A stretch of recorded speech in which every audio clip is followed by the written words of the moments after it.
نبی پاک صلی اللہ تعالیٰ علیہ وسلم نے بیوی کے بارے میں پتہ کیا فرمایا؟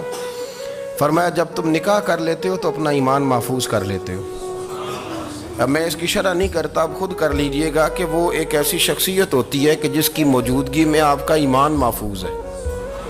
اب میں نہیں سمجھتا کہ اس سے بڑی بات کوئی اور ہو سکتی ہے، جس کی موجودگی میں آپ کا ایمان، اور بھئی یہ حدیث پاک عرض کر رہا ہوں، نکاح جب کوئی کر لے تو اس نے اپنا ایمان مکمل کر لیا۔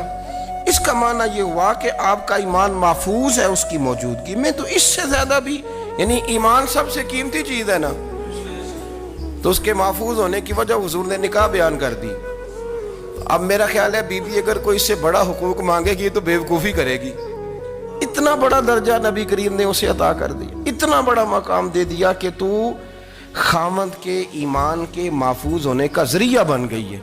اور پھر ایک اور بہت بڑی بات، یہ فضیلت کسی اور کو نہیں دی۔ جو عورت کو حضور نے فضیلت دی، یہ فضیلت کسی اور کو نہیں دی۔ کبھی حضور نے فرمایا کہ تمہارا ابا تمہارے ساتھ بہت سخت رویہ کرے تو تم نے اس کو اس سختی پر داد دینی ہے۔ فرمایا چلو اگر وہ زیادتی بھی کرے تو تم نے اس کے ساتھ سلوک اچھا ہی کرنا ہے۔ لیکن آپ ایک بات کو سمجھے نا کہ بچے کے بارے میں، بیٹے کے بارے میں، بیٹی کے بارے میں فرمایا 10 سال کے ہو کے نماز نہ پڑھے تو سختی کرو، تمہارا ڈنڈا بھی لٹکنا چاہیے۔ بہت ساری جگہوں پہ بہت سارے لوگوں کے لیے سختی کا حکم دیا، لیکن عورت کے لیے حضور نے جو جملے کہے، حضور نے فرمایا عورت ٹیڑھی پسلی سے پیدا کی گئی ہے، یہ ٹیڑھی ہے، اس کو سیدھا کرنے کی کوشش کرو گے تو ٹوٹ جائے گی۔ تو حضور پھر ہمارے لیے حکم کیا ہے؟ فرمایا جیسی ہے تم اسی کے ساتھ نبھا کرو۔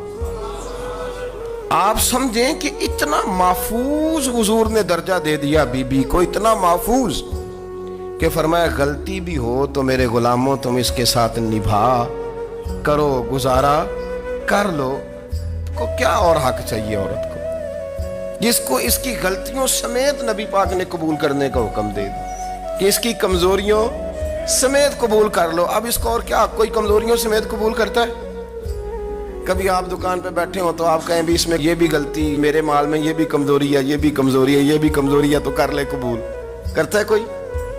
کوئی شخص ایسا ہو جو کسی چیز کی کمزوریاں بیان کر کے کہ اسے قبول کرو؟ پر رسول کریم صلی اللہ تعالی علیہ وسلم نے نا ہمیں سبق دیا، حضور نے ہمیں درس دیا، نبی پاک نے ہمیں پیغام دیا۔ فرمایا یہ ٹیڑھی ہے، سیدھی کرنے کی کوشش کرو گے تو بیچاری ٹوٹ جائے گی، تو اس کے ساتھ نبھا کر جاؤ۔